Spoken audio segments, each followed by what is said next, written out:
Hey guys, welcome back to Andy's Dinosaur Reviews, and we have something really exciting to take a look at today because we have a GR Toys release, and it's not very often we get GR Toys releases, and in fact, I think this is the fourth release from GR Toys overall. We had the Spinosaurus initially, then we had the Carcharodontosaurus, we also had the Dicraeosaurus, and now we have ourselves, and you can quite clearly see right there, a Quetzalcoatlus in 1/35th scale. And you can see as far as the box goes, first of all, mine is really quite beat up. The transit here clearly wasn't too kind to the box, so hopefully the figure inside will be safe and sound. I don't know how well it's packaged in there, but fingers crossed, because again, the box definitely seems to have taken a beating. You can see it's kind of crushed in a little bit. I mean, I've certainly received far worse boxes in the past, but this one didn't do too well on its trip here. But regardless, as far as the box art goes, you can again see a really nice image there of the Quetzalcoatlus on the front of the packaging, and then Quetzalcoatlus in 1/35th scale. If we turn it around here again on the side, you can again see the title of the species. Pretty much the same exact thing here again on the back. One thing that's interesting to take note of is that I actually don't see the GR Toys logo on here. I see this logo here. I don't know. I really don't know. I have no idea. But one thing I do know is that this is labeled as a GR Toys release, so I'm going to assume it is. And then we also can see that the Quetzalcoatlus itself looks pretty darn nice. So let's go ahead, pop the box open, and check it out. So straight away, as soon as you get the box open, you have a pretty cool card here, again, that shows off the Quetzalcoatlus, and also this logo here, which I do recall this logo being on the GR Toys releases prior, so I don't know if maybe GR Toys is just combining with them or what. If anybody has any idea as far as what that whole ordeal is there, definitely let me know in the comment section, because I don't know too much about GR Toys in general anymore. So what I can see again, though, as far as this card goes, is it's a beautiful card. We've also got ourselves some Pterosaurs here flying in the background, and then again the image of the Quetzalcoatlus figure here kind of standing along a ledge. And then here on the back, we get a pretty good idea of what the skeletal structure would look like of the Quetzalcoatlus. So pretty fun addition would be that card. And then you also get a white jaw. Okay, and that is because you actually get two Quetzalcoatlus, which in my opinion is an insane deal. So you get the regular painted version, but you also get a white kind of a to-be painted version. So they give you the ability to create one yourself and paint it up yourself, and for some reason the jaw comes disconnected. I assume that's just to help with painting the inside of the mouth and stuff, but I really like that. I think that was a great idea on the part of GR Toys. Definitely unique, something I've never ever seen anyone do prior, was give you a unpainted version of the model with the painted one to kind of give you the opportunity to paint one yourself. Very creative on the part of GR Toys, so I actually really like that idea, and I'm going to definitely have a blast painting that one up. But you can obviously see with that one there that the sculpt looks beautiful. So here is the actual factory released fully painted version of the Quetzalcoatlus with his mouth hanging really wide open there. And you can get a pretty good idea of how nice the model looks. And it's definitely, you know, pretty good overall. I think the sculpt is unbelievable. And the paint job is one thing that in the promotional images, as well as the images that I have seen of other people receiving theirs, I wasn't too impressed with. And that doesn't happen often when it comes to GR Toys releases. I feel like GR Toys usually have some of the best paint applications out of any company out there. But I will say here in hand, it absolutely looks better than I was expecting it to. It looks better than all of the images that I had seen online. And I am now a bit more hyped for the figure overall. But at the same time, I still feel like the colors chosen could have been a little nicer. Like, I'm not really sure what it is. I don't know if I just feel like it could have looked better with a different paint scheme or what exactly, but I mean, it definitely still looks nice. It definitely looks natural, and the paint application, again, as far as like coloration goes, looks really good. There's a lot of different tones of color, beautiful smooth transitions back and forth that I'm picking up on, nice dry brushing techniques as well added to the Quetzalcoatlus, but I'm just honestly not sure what it is. I'm just not a huge fan of the paint scheme chosen for it, but again, at the same time, it does still look pretty nice. But I am very psyched to go ahead and get a closer look at this with you guys right now, so let's just jump to a closer look, and we'll be able to decide how much we like this Quetzalcoatlus after that. So starting up here at the head sculpt of our Quetzalcoatlus, you can see that it sports some beautiful detailing. We have some very nice skin texture to the face, and we can also see as we move out into the length of the beak, we have some very nice, very fine detail to the beak itself, kind of like some really small cracks and crevices. You can really pick up on that there in the nostril area, a lot of really nice cracks and crevices, but the detailing remains pretty nice as you lead out the length of the beak. Some very nice, very smooth transitions as we have a yellow for the primary part of the beak, but you can see as we lead out it transitions to an orange and then to a very dark red, and the transitions between those colors looks really smooth. Brighter orange to the lower jaw, but again it looks pretty precise and definitely a nice kind of flashy coloration for the beak of the pterosaur. And like I had stated with the detailing in the nostril, you can also see in general that the nostril is sculpted quite nicely. You can also pick up on some more nice detailing here to the underside of the beak. We do have an articulated jaw, but that is like horrifyingly loose. Like really, really loose. So if you shake it a little bit, the jaw kind of pops, and I can see why. It kind of just pops down and drops. You can see it's super loose. And in fact, to show you how loose, you can move the beak left and right.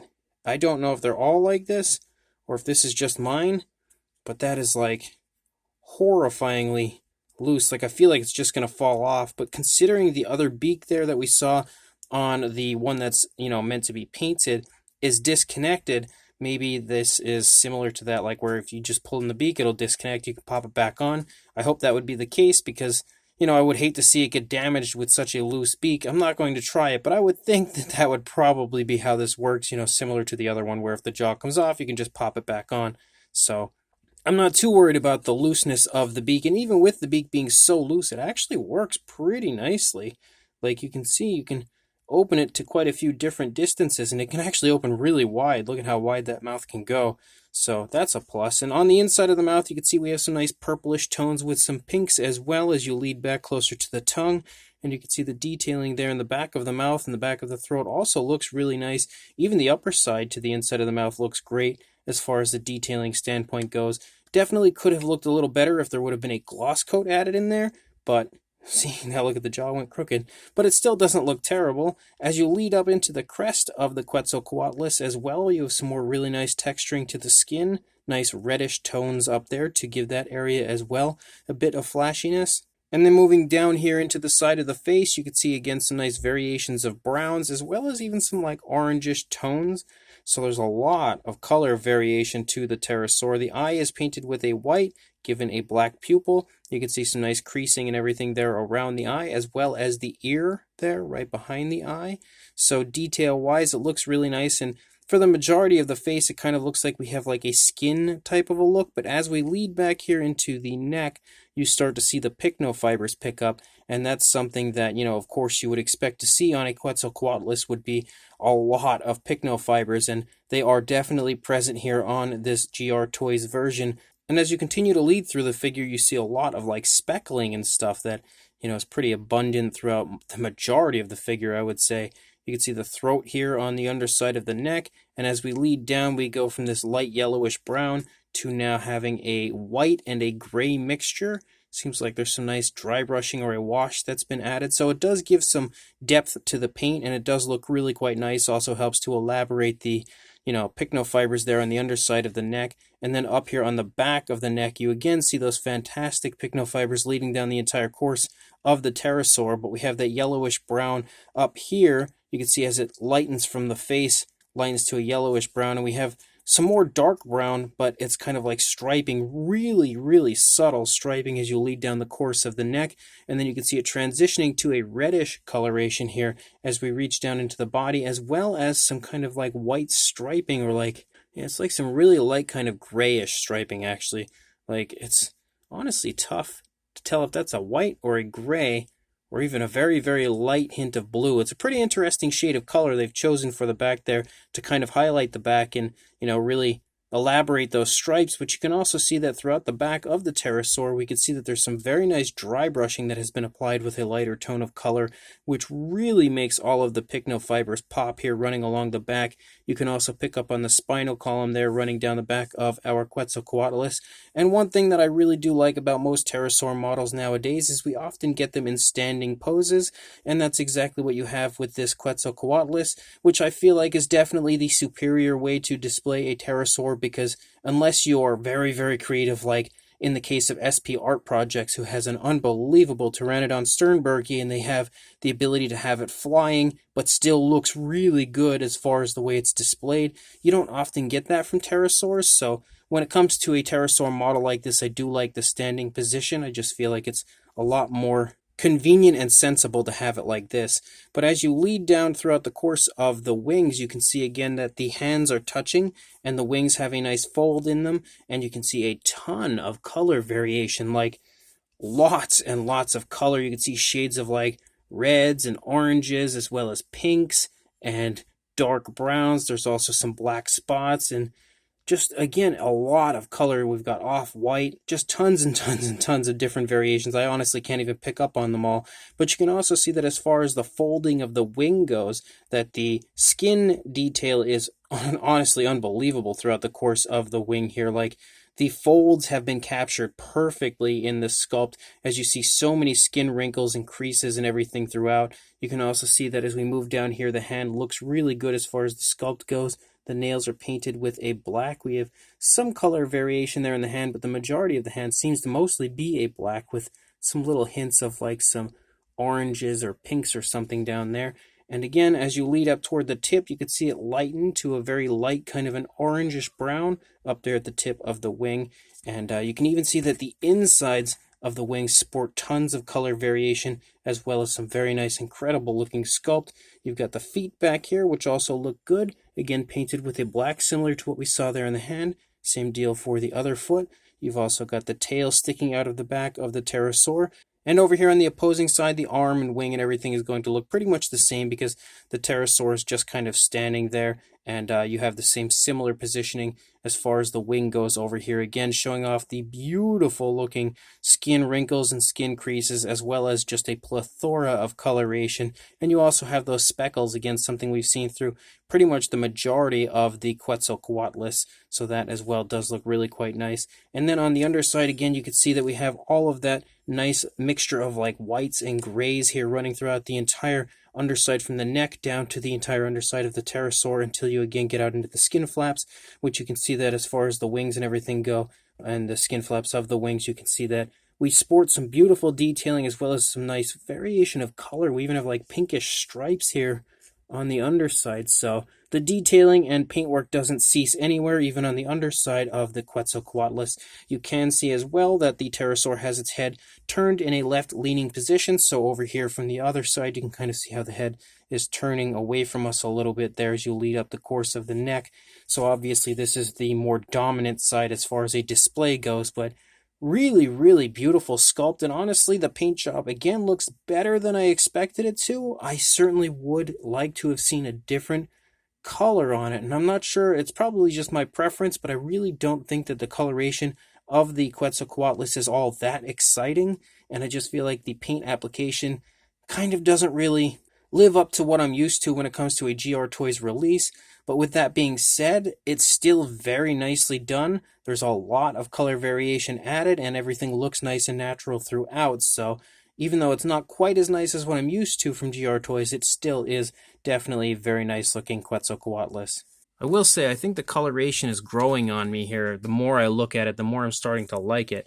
But as far as a size goes, again, at 1/35th scale for a Quetzalcoatlus, it's definitely quite sizable. So to the tip of the beak, you're looking at a little under, actually I would say like a hair over 7¼ inches, or around 18½ centimeters.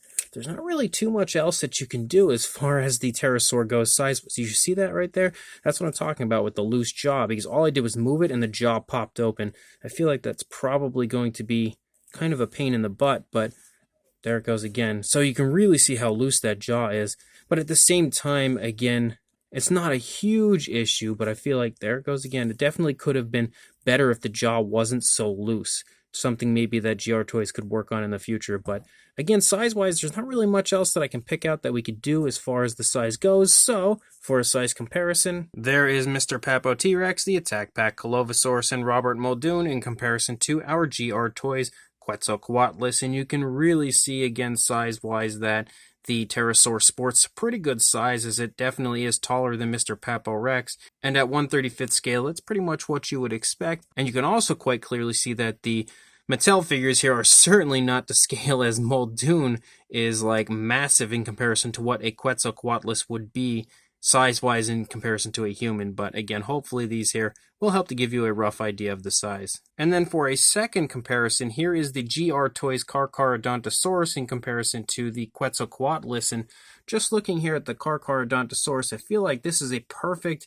opportunity to show what I was talking about, where I was saying how, like, I just feel like the paint applications of the two together aren't what I'm used to when it comes to a GR Toys release. Like, I just feel like the paint application is super lifelike, it's super realistic on the Carcharodontosaurus, not quite as lifelike and realistic on the Quetzalcoatlus. But as far as a size goes, hopefully, again, this will be another comparison. If you are a fan of the GR Toys line, that might help you out. And then for yet another comparison, we have the Dicraeosaurus from GR Toys in comparison to their Quetzalcoatlus. Again, I feel like the paint application of the Dicraeosaurus is, kind of, actually, it's almost like you could see a steady decline in the quality of the paint apps from the Carcharodontosaurus to the Dicraeosaurus to the Quetzalcoatlus. It almost seems like the paint applications are going, downhill as far as quality goes and how lifelike they look. But again, at the same time, I'm not trying to bash the figures. I still feel like they look beautiful, all of them. The Dicraeosaurus is definitely one of my favorite releases from last year, as is that Carcharodontosaurus. And honestly, the Quetzalcoatlus far exceeds my expectations as well. But again, it's just one of those moments where I feel like it's not quite what I'm used to when it comes to GR Toys, or maybe the first few releases from them were just so good that they've kind of ruined me. But the paint apps just aren't as nice as I thought they would be, and at this point, I think with the first few releases, maybe GR Toys just has my hopes set a little too high as far as they go, or my expectations, I should say. But again, another comparison here that if you are a GR Toys fan, this should help you out a little bit.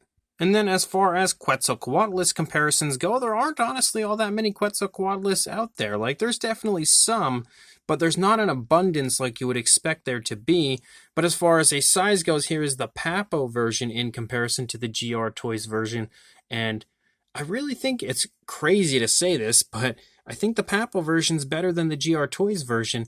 And definitely as far as the paint application goes, I would say it's better. And even the detailing aspect, I would say, is a little better on the Papo version than the GR Toys version. But both are really nice versions, I think, of a Quetzalcoatlus regardless. And if you happen to have the Papo one, then maybe this will help give you a rough idea of the size. I'll stand up above to again show you, because the Papo one's kind of low to the ground, so you can't get too good of a visual from the front. But hopefully this will help if you have the Papo one. And then for one final comparison, here is the Collect Day Quetzalcoatlus in comparison to the GR Toys version.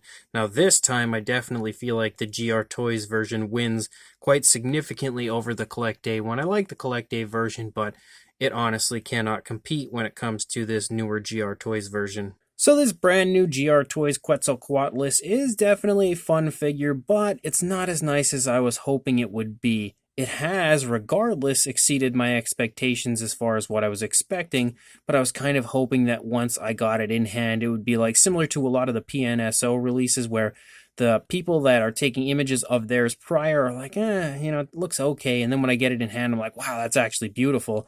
Well, I definitely think it looks better than I was expecting, but not as nice as I was hoping. The sculpt, though, is beautiful. Really nice, very fine detail to the Pterosaur pretty much in every area that you look. And again, the standing position I feel like is definitely a nice touch, because anytime we can get a Pterosaur with a standing position, I always like it better than a soaring Pterosaur, unless, of course, you have some cool base or something that allows you to display it, then I would probably prefer the soaring version. But if you're going to have like a standalone figure that's in a soaring position, kind of like the older Collect Day Pteranodon or the Pteranodon. Like, it's just tough to really find a good way to display it. So a standing version is always superior, I think, when it comes to a standalone figure like this. So they did do a good job as far as choosing the positioning of the body and everything. I also like that it's in more of an upright position. One of the things that I'm not a huge fan of about the Papo version is the fact that it's kind of crouched and stuff. I feel like the more upright positioning of this one just gives it more of a proud look and a better visual as far as the figure goes. The paintwork of the Pterosaur as well is nice. Not as nice as I was expecting, but nice nonetheless. And all of the tones of color used as well as the application of the paint definitely all looks nice and natural. Really smooth transitions between the different colors, and they've done some great dry brushing, some nice washes and stuff, but at the same time, again, some areas kind of look a little flat as far as the coloration goes, and I feel like if they had been given a wash, might have looked a little better, like specifically in the face and around the eye area. Like, I really feel like a wash in that area could have amped up the realism, but they have done a good job of applying a lot of different coloration to it, which helps to add to the realism. And although the coloration isn't the flashiest, most beautiful coloration I've ever seen for a Quetzalcoatlus, it still looks nice and natural and looks like it could be the color of the animal. The best part, I think, about this entire release is the value, because the price is really quite cheap. Like, it's only, I think, like $36 to $40, like somewhere in that range. I can't really recall. It's been like a month or so since I ordered it, but it's not very expensive. Like, it's a good price to get two Quetzalcoatlus figures. So you get one, again, fully painted, and you get the one that is unpainted for you to paint. So no matter what, like, this is a great way to practice painting, because you get the fully painted version that you're going to purchase, but you just get an extra with the unpainted one that you can go ahead and take a chance on painting for yourself. So that is a huge plus, and the nice cheap price tag, I feel like, is a pretty big plus as well. And not everyone's going to look at that and say that's a cheap price tag, but considering the going rate for many figures, especially from GR Toys, like, that's a pretty good price, I would say, for two Pterosaurs. So if you are interested in this, I will include a link in the description to where you can head on over to Dan's Dinosaurs right now and place an order for this Quetzalcoatlus. So make sure, if you are interested, you check that description, go buy this very cool figure, and make sure you like, comment, and subscribe, and I will see you in the next review. Thanks for watching.